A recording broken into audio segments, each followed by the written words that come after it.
What is this supposed to be? You print this off the internet? Sir, that's my military ID and my orders. I'm on active duty. Yeah, well, anybody can buy a costume. That doesn't make you Navy. I'm Senior Chief Malik Rowan, Naval Special Warfare. Why am I being stopped? Hands behind you. Hey, Trav. Get down. Whoa. I'm not resisting. Then quit shifting on me. I'm lying still. You're on my shoulder. Dispatch, Concourse B units, copy. My ID is real. Senior Chief Malik Rowan, U.S. Navy, 11 deployments. We'll figure that out. I'm cooperating.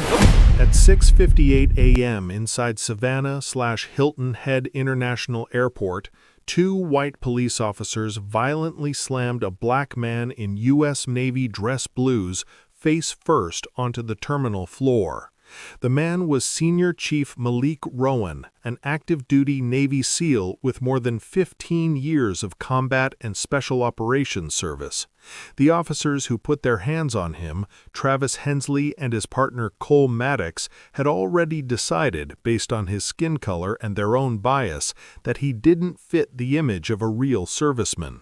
One of them would later be heard on body cam saying that uniform could be fake. Guys like him fake stuff all the time. 12 minutes later, phones inside the Pentagon were ringing, federal agencies were being alerted, and a chain of command was about to collapse under the weight of what those two officers had done on a public terminal floor.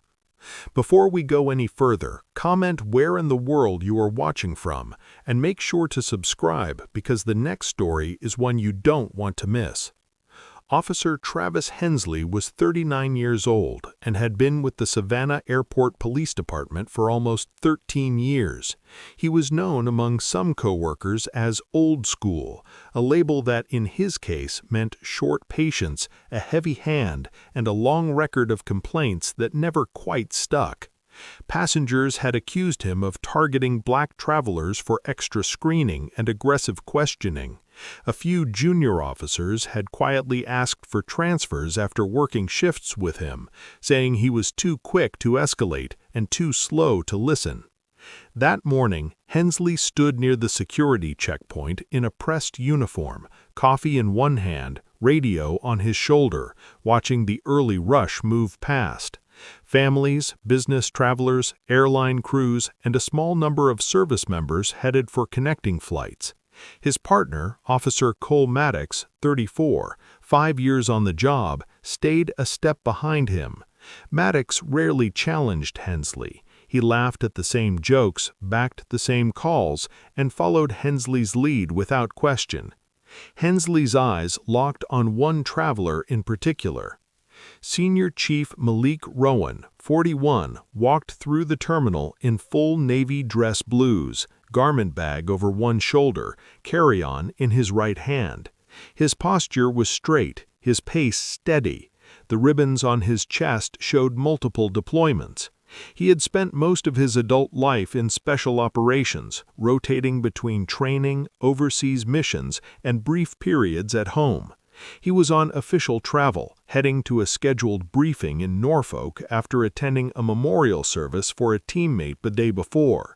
He had chosen to remain in uniform because he was moving directly between commands. As Rowan passed the coffee kiosk, Hensley shifted his stance. "Hey, you in the uniform, stop right there." Rowan stopped, turned, and faced him. "Yes, sir?" Hensley's eyes ran over the dress blues, the ribbons, the rank insignia. "That your bag?" "Yes, sir." "Put it down." Rowan lowered the carry-on. "Is there a problem?" Hensley stepped closer than necessary. "We'll decide that. Where you coming from?" "Charleston. I'm connecting through here." "Orders on you?" Rowan reached slowly toward his inside pocket. "I have my military ID and travel orders, yes." "Keep your hands where I can see them. Don't get smart." Maddox moved to Rowan's side, blocking his path forward. "Just do what he says, Maddox," added, voice flat. Rowan kept his hands visible. "I'm complying." Hensley leaned in, lowering his voice. "A lot of people wear uniforms they didn't earn. You fit a description we've been given." "What description is that?" Rowan asked. His jaw tightened.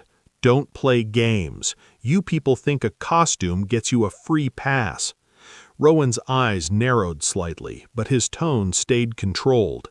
I'm a senior chief petty officer in the United States Navy. You can verify that with my ID. Hensley shook his head. We'll verify whatever we need to verify. Turn around. For what reason? Asked Rowan. Because I said so. Maddox reached for Rowan's arm. Turn around, sir. Rowan complied, placing his hands behind his back, palms open. I'm not resisting. Hensley pulled one wrist higher than necessary. You're tense. I'm standing still, Rowan replied. A few travelers slowed, watching. A woman with a stroller stopped. A middle-aged man in a ball cap lifted his phone. Hensley leaned closer to Maddox. Watch him. These guys snap. Rowan heard it. That's not accurate. Hensley's voice rose. Don't tell me what's accurate. You don't look like a senior chief. You don't look like you belong in that uniform. Rowan's turned his head slightly. You don't get to decide that. That was when Hensley's hand drove into Rowan's upper back. Get down, Hensley shouted. I'm not resisting, Rowan said, as his balance broke. Hensley shoved harder. Maddox hooked Rowan's arm and pulled. The momentum carried all three forward. Rowan's knees hit the tile, then his shoulder, then his face. The sound was sharp and loud enough to echo across the concourse. Several people gasped. Stop moving, Hensley yelled, planting a knee between Rowan's shoulder blades. I am not moving, Rowan said through clenched teeth, one cheek pressed to the floor. You're hurting me. Hensley forced Rowan's wrists together and snapped cuffs on. You should have thought about that before you got mouthy. Maddox looked around at the gathering crowd. Clear out. Keep walking. A man in a veteran's cap spoke up. That's a Navy uniform. You don't need to be doing all that. Hensley shot him a look. Sir, mind your business. Rowan lay still, breathing controlled, training taking over. He stared at the polished floor, aware of the cameras, the phones, the body cam on Hensley's chest blinking red. Stand him up, Maddox said. Hensley hauled Rowan to his feet by the cuffs. You're being detained for disorderly conduct and failure to comply. I complied with every command, Rowan replied. We'll sort that out. Right now, you're coming with us. As they started toward the side corridor, a uniformed airport sergeant, Renee Carver, stepped into their path, drawn by the raised voices. What's going on here? She asked. Hensley answered first. Possible impersonation. Subject got aggressive. Rowan met her eyes. Sergeant, I am an active-duty Navy SEAL. I have ID and orders. I did not resist. Carver looked from the cuffs to the dress blues to Hensley's tense grip. Let me see his identification. Hensley hesitated for half a second. And in that pause, with cameras rolling and witnesses gathering, the situation began to shift in a way none of them could yet fully understand. Sergeant Renee Carver held out her hand. Let me see his ID and orders. Officer Travis Hensley kept his grip on Malik Rowan's arm a second longer than necessary before finally reaching into Rowan's jacket and pulling out the military ID and folded travel documents. His jaw was tight. He didn't like being checked in front of a crowd. Cole Maddox stood slightly behind him, watching the bystanders, one hand resting near his belt. Carver looked at the ID first. The photo matched the man in cuffs. The name read Rowan Malik. Rank, Senior Chief Petty Officer. She unfolded the orders, scanning quickly. Norfolk, Command Briefing, Official Travel. She looked up. Senior Chief, you're active duty. Yes, ma'am, Rowan said. Naval Special Warfare. Carver turned back to Hensley. Why is he in cuffs? He was being evasive, wouldn't answer questions, got an attitude. Rowan's voice stayed level. I answered every question. I asked why I was being stopped. That's when he put hands on me. A man in the crowd spoke again. He didn't do anything. We all saw it. Hensley snapped his head toward the voice. Sir, step back. Carver raised a hand. Enough. Travis, take your me off his back. He's already cuffed. Hensley shifted, but his tone stayed hard. We still need to verify this. Anyone can print fake orders. Rowan met his eyes. You already ran my ID through your system when you took it. You know it's real. Maddox glanced at Hensley, then at Carver. We were just following procedure. Carver looked at the body cam light on Hensley's chest. Procedure doesn't involve slamming a compliant service member to the floor in front of a terminal. Hensley's face flushed. He matched a profile. We had to be sure. What profile? Carver asked. Hensley didn't answer right away.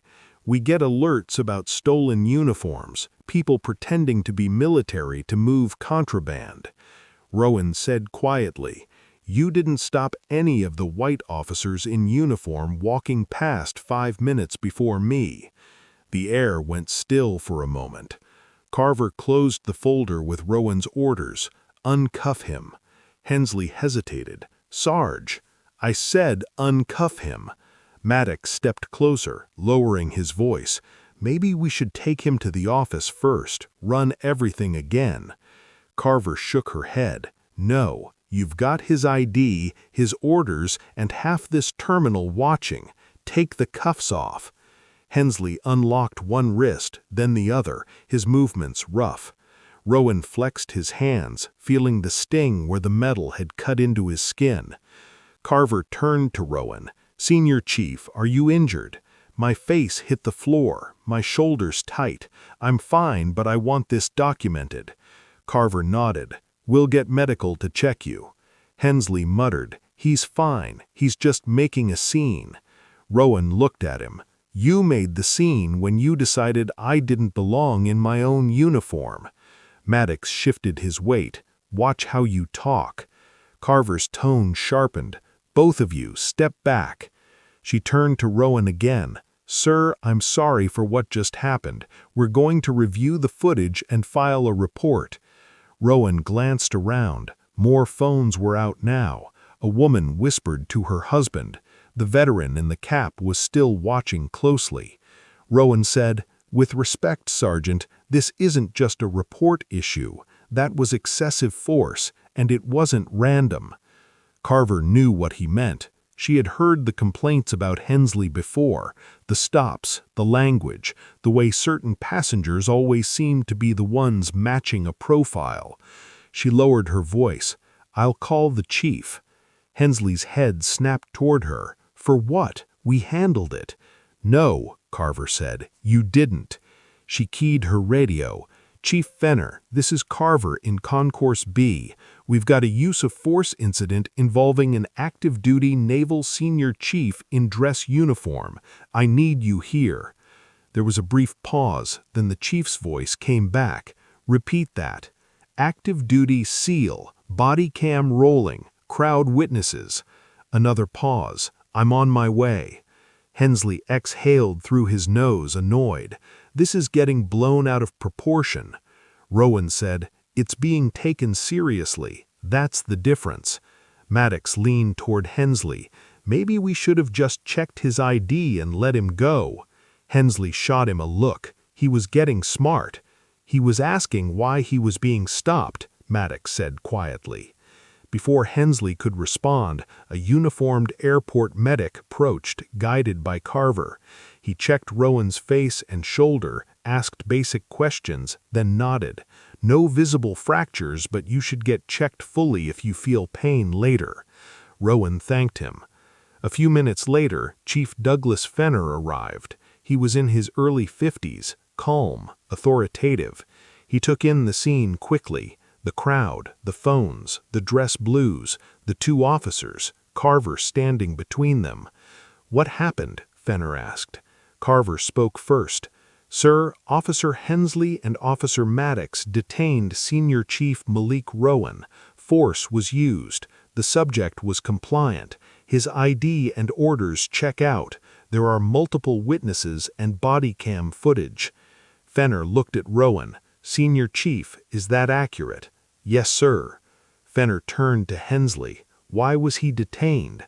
Possible impersonation. He got argumentative. Rowan said, I answered every question. I asked why I was being stopped. That's when he put hands on me. The veteran in the crowd spoke again. Chief, I saw the whole thing. That officer went straight to force. Fenner nodded. Thank you, sir. He then looked directly at Hensley. Travis, I'm pulling you and Maddox off the floor. Hand in your radios. We're reviewing your body cams immediately. Hensley stiffened. Chief, this is unnecessary. It's necessary because if what I'm hearing is accurate, this just went beyond an internal issue. He turned back to Rowan. Senior Chief, your command will be notified. Given your unit and your status, this is going to involve more than airport police. Rowan understood exactly what that meant. Understood, sir. Fenner gestured to Carver. Escort the senior chief to the office. Make sure he's comfortable. No further contact from these two.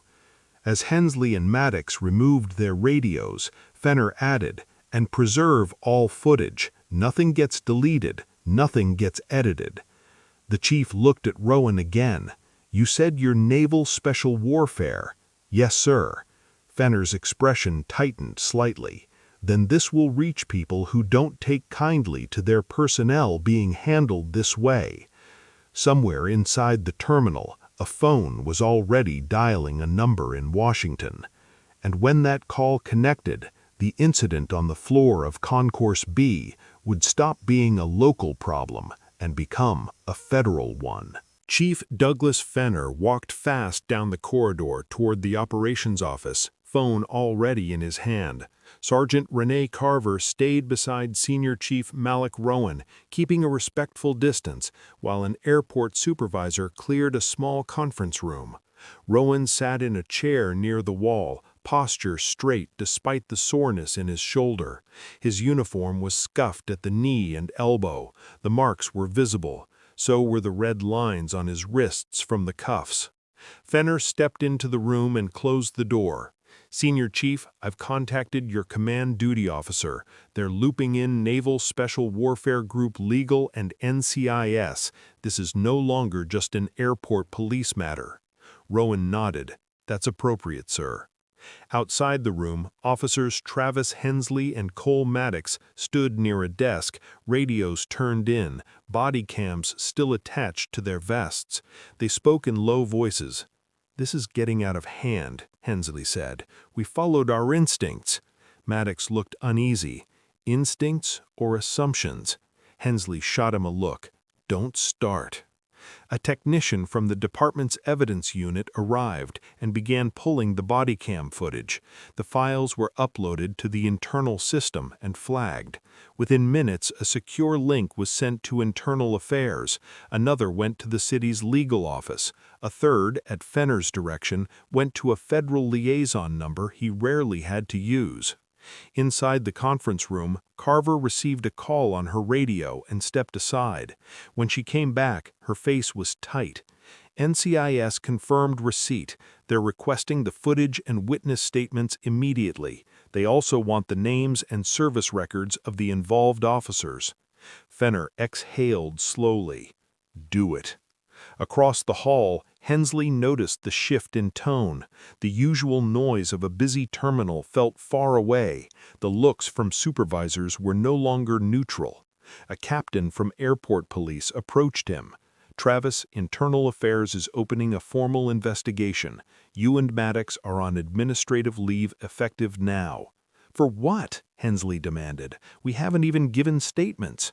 You will, but not on the floor. Turn in your sidearms and follow me. Hensley's jaw clenched. This is because he's military. This is because of what's on your camera, the captain said. Meanwhile, in the conference room, Fenner's phone rang. He answered and listened, his expression growing more serious by the second. Yes, sir. Yes, I understand. We have full video and multiple civilian witnesses. The officers are secured. He ended the call and looked at Rowan. That was the Department of Defense liaison. They've notified the Pentagon's Office of General Counsel. They're treating this as a potential civil rights violation and assault on an active duty special operations member. Rowan remained calm. Understood. Fenner added, they also asked whether any racial language was used. Rowan said, yes, and it's on the body cam. Carver had already reviewed a portion of the footage. She had heard Hensley's voice clearly. You people think a uniform gets you a pass. She had heard the comment about fake outfits and guys like him. She knew how that would play in a federal review. Across the building, in a small office, the first playback began. The footage showed Rowan walking, the initial stop, the tone, the proximity, the shove. The sound of his body hitting the floor was sharp and unmistakable. The crowd's reaction, the words. An internal affairs investigator paused the video and looked around the room. That's excessive force, and that language is going to be a problem. Another investigator added, given his unit, this will go beyond the city. Back at the terminal, a call went out from the DoD to Naval Special Warfare Command. Within minutes, a legal officer and a command representative were assigned. Another call went to the Pentagon's Civil Rights Division. A third went to Homeland Security's Office of Inspector General, since the incident involved an airport police operating in a federal transportation facility. By the time Rowan was escorted to a quieter office with a representative from NCIS on speakerphone, the case had 3 parallel tracks: internal police review, federal civil rights investigation, and military legal oversight. NCIS Special Agent Karen Doyle spoke through the phone. Senior Chief Rowan, we're documenting your statement. Everything you say will be included in a report to your command and to the Department of Defense. Rowan recounted the stop, the words, the shove, the knee in his back. He described Hensley's tone and Maddox's silence. Doyle asked, at any point did you resist or refuse a lawful command? No, Rowan said. I asked why I was being stopped. I complied with every instruction. Did either officer use language you believed was racially biased? Yes, Doyle noted it. That aligns with what we're hearing on the footage. In another office, Hensley and Maddox sat across from an internal affairs investigator. The mood was no longer casual. Walk me through your decision to use force, the investigator asked. Hensley answered, he was argumentative. He fit a profile we've been warned about. What profile? The investigator asked. Maddox shifted in his chair. He just didn't seem right. The investigator wrote that down. Did you have any specific evidence he was impersonating a service member before you put him on the ground? Neither officer answered immediately. The investigator continued. We have your body cam. We have civilian video. We have a federal agency requesting our files. This is not going away. Outside, news of the incident began moving through law enforcement channels. A black Navy SEAL in dress blues, forced to the floor, racist language on camera, Pentagon notified. By early afternoon, a secure briefing was underway in Washington. A still image from the body cam, showing Hensley's knee and Rowan's back, was displayed on a screen. A senior official asked, which department? A staffer replied, Savannah Airport Police. 2 officers, 1 with prior complaints. And the service member? Senior Chief, Naval Special Warfare, clean record, highly decorated. The official nodded once. Then this will be handled at the highest level. Back in Savannah, Fenner stood in his office, staring at the same image on his monitor. He knew what was coming. Federal subpoenas, command reviews, possible decertification, lawsuits. He looked at Carver. This is about to get a lot bigger than our department. Carver said quietly, it already has. In the hallway, Hensley caught sight of a group of men in civilian suits entering with NCIS credentials and federal badges. For the first time since that morning, the confidence drained from his face, because he could see in their expressions that this was no longer an internal matter. It was a federal one. The federal investigators did not waste time. By the next morning, NCIS agents and a Department of Justice civil rights team were back at Savannah Hilton Head International Airport. They pulled every camera angle from the terminal, every radio transmission, every incident report filed by Officers Travis Hensley and Cole Maddox, and every prior complaint attached to their names. Chief Douglas Fenner was called into a closed-door meeting with city attorneys, federal investigators, and a Pentagon legal liaison. The message was direct. This is no longer just a use of force review, the DOJ attorney said. This is a civil rights case involving racial profiling, excessive force, and false statements in an official report, and the victim is an active duty Special Operations senior chief. Fenner understood what that meant. Careers would not be quietly reassigned. They would be ended. Across the city, Hensley sat in his living room watching the local news. The headline at the bottom of the screen read, "Airport officers under federal investigation after violent detention of Navy SEAL." Maddox called him. "They took my badge today, said it's temporary." Hensley was silent for a moment. "They're overreacting. They played the body cam in the interview. Travis, the stuff you said, the way you said it, they're calling it bias, they're calling it racial." "I was doing my job," Hensley replied, but his voice lacked its usual confidence. At the airport police headquarters, Internal Affairs completed its preliminary findings. The report stated that Rowan had been compliant, that no legal basis existed for the level of force used, and that Hensley's language and decision-making showed clear indicators of racial bias. Maddox was cited for failure to intervene and for supporting an unlawful detention. Both officers were placed on unpaid suspension. Their firearms were formally confiscated. Their access cards were deactivated. 2 days later, a formal notice arrived from the State Law Enforcement Certification Board. An emergency review had been opened into whether Hensley and Maddox were fit to retain their badges at all. At the same time, the Department of Defense released a brief statement confirming that an active-duty Naval Special Warfare senior chief had been subjected to unwarranted and discriminatory use of force by civilian law enforcement, and that the Pentagon was cooperating fully with federal authorities to ensure accountability. Behind closed doors, the language was stronger. In Washington, a senior DOD official told a room of attorneys and investigators, "You do not put hands on our people like that, not in uniform, not in public, not ever, and when racism is on camera, we do not negotiate." Senior Chief Malik Rowan gave his final statement to federal investigators later that week. He was calm, precise, and unemotional. He described the shove, the knee, the words. He described the crowd. He chose not to resist because he knew exactly how quickly a black man in cuffs could be labeled a threat. He said, "I did everything by the book. They didn't." Within a month, the outcomes became public. Officer Travis Hensley was terminated for gross misconduct, excessive force, racial discrimination, and falsifying elements of his report. His law enforcement certification was revoked. He was barred from working in any policing role in the state. Officer Maddox was fired for failure to intervene and for supporting an unlawful arrest.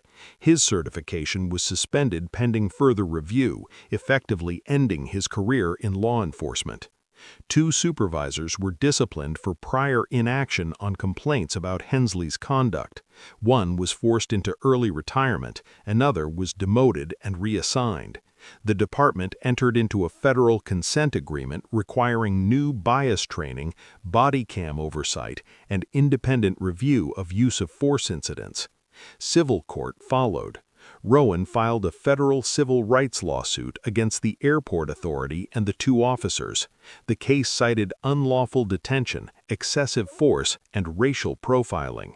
Video evidence, witness statements, and internal records made the facts difficult to dispute. The settlement, reached before trial, was in the millions. More damaging, though, than the money was the record. For Hensley, it meant his name would now be permanently tied to a federal civil rights violation. No department would touch him, no security firm would hire him. The badge he once used as authority was gone, along with any future in the profession. Maddox, who had followed instead of challenged, learned that silence carried its own cost. His career ended not with a dramatic arrest, but with paperwork, revoked credentials, and a reputation that would follow him. At Naval Special Warfare Command, Rowan was formally briefed on the outcome. His commanding officer spoke plainly. "You handled yourself with restraint and professionalism. The system failed you, but it also corrected itself, not because of noise, because of evidence." Rowan nodded. "I just wanted it documented." "It is," the commander said, "at every level." Weeks later, Rowan walked through another airport, again in uniform, again carrying orders. No one stopped him, no one questioned whether he belonged. Back in Savannah, a training bulletin circulated through the airport police department. It showed a still frame from a body cam, a black man in navy dress blues on the floor, 2 officers over him. Under it were the words, "This is what failure looks like." No names were printed. They didn't need to be, because the careers were already gone. If this story moved you, don't just watch in silence. Like the video, subscribe to Voices Unchained, and share this with someone who needs to see how power, racism, and accountability collide in the real world. And tell us in the comments, where are you watching from?